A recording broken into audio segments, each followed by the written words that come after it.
네, 여러분 안녕하십니까? 오늘 조선일보 일면 톱 제목 이렇게 되어 있습니다. 디올백 10개월 만에 김건희 여사 무혐의 처분. 그러나 더 커진 정치적 논란. 이렇게 석 줄짜리 일면 톱 제목입니다. 또 보여드릴까요? 국민일보 법리에 따른 불기소 만만찮을 후폭풍, 이제 이런 제목을 붙였습니다. 다른 신문들 비슷비슷합니다. 경향신문 명품백 5개월 수사 끝내 모두 불기소,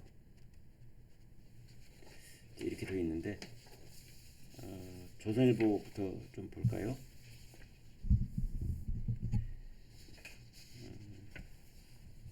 김건희 여사가 이제 고가의 가방을 받은 것과 관련해서 법적인 책임은 이제 벗게 됐다고 치더라도 도덕적으로 그리고 정치적으로 책임이 남아 있다라는 지적은 야당만 하고 있는 것이 아니라 여권에서도 하고 있다, 이제 이런 겁니다.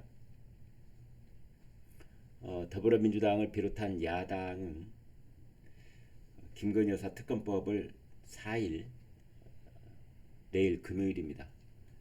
국회 본회의에서 재표결을 하고 재표결 결과 이제 부결되고 폐기 처분되더라도 김건희 여사 특검법을 재발의를 하겠다. 끝까지 가보자. 누가 이기나 해보자. 지금 그런 거죠. 결국은 국민의힘에서 이탈표가 8표 이상 나올 때까지 하겠다, 이제 그런 뜻으로 볼 수 있습니다. 이탈표 8표를 향해서 끝까지 가겠다, 이제 이런 거거든요. 근데 문제는 이제 10월 7일부터 국감을 10월 말까지 하는데요. 국정감사 기간 동안에 아마 더불어민주당은 아무 말 대잔치에 준하는 그런 모든 의혹 제기, 책임질 필요 없는 카드라 통신까지 싹싹 긁어 모아서 할 겁니다. 그런데 이제 문제는 그 중에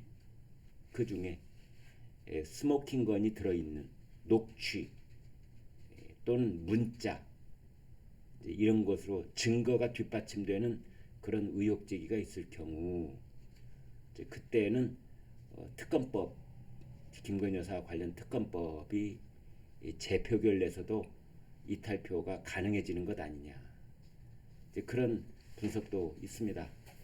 조금 성급한 감이 없지 않아 있습니다만은, 아무튼 이제 국정감사도 역시 김건희 국감이 될 가능성이 높습니다. 검찰은 이번에 디올백에 대해서 이제 무혐의 불기소 처분을 했는데요. 조만간 도이치모터스 주가 조작에 대해서도 이제 무혐의 처분을 한다, 이렇게 볼 수 있겠습니다. 검찰이 10개월간 이 극심한 사회적 분열을 이룬 이번 사건을 처분하면서 이런 말을 했습니다. 법률가의 직업적 양심에 따른 결론이다. 그래서 지금 다들 이 법률가의 직업적 양심, 이건 사실은 이제 그 법률적인 그 뚜렷한 잣대를 거론하는 그런 말은 아니지요. 네, 어떻게 보면은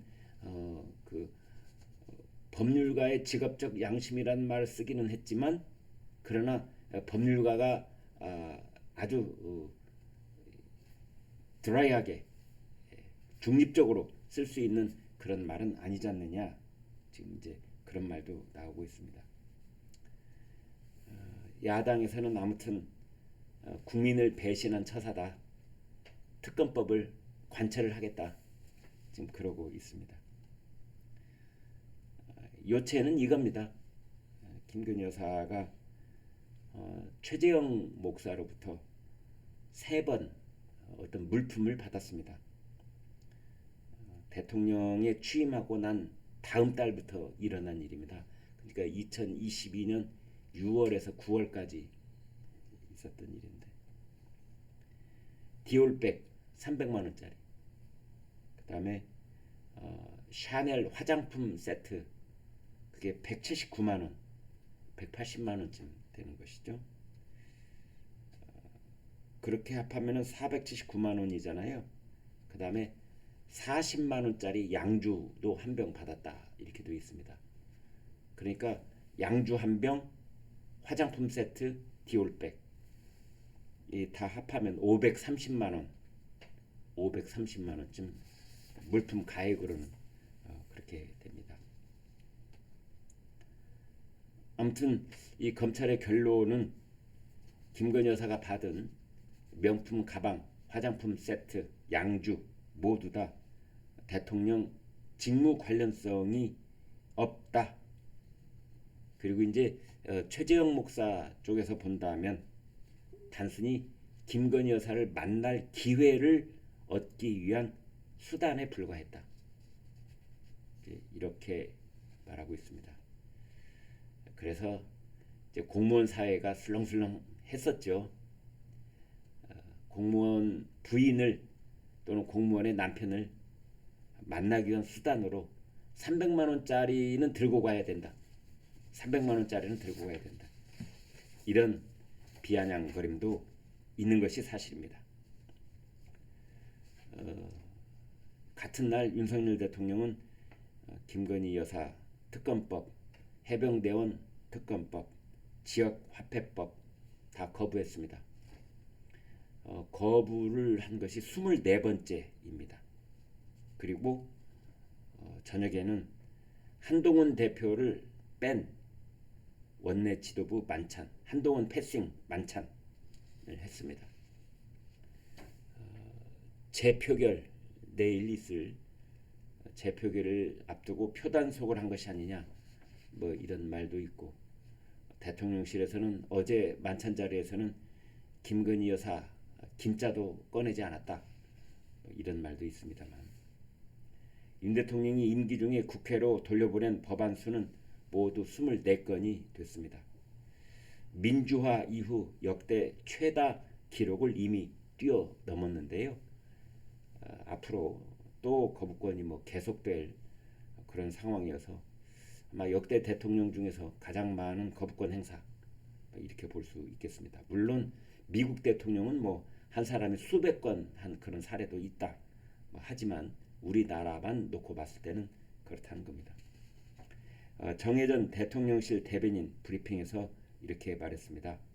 대통령이 유현 유법적 법안에 대해 제의 요구권을 행사하는 것은 의무이자 책임이다. 두 개의 특검법은 야당이 수사를 지휘하겠다는 의도를 여실히 드러낸 법안이다. 그리고 지역화폐법에 대해서는 지역훼손 상품권법이다, 이렇게 말했습니다. 네, 여러분 대단히 고맙습니다. 끝!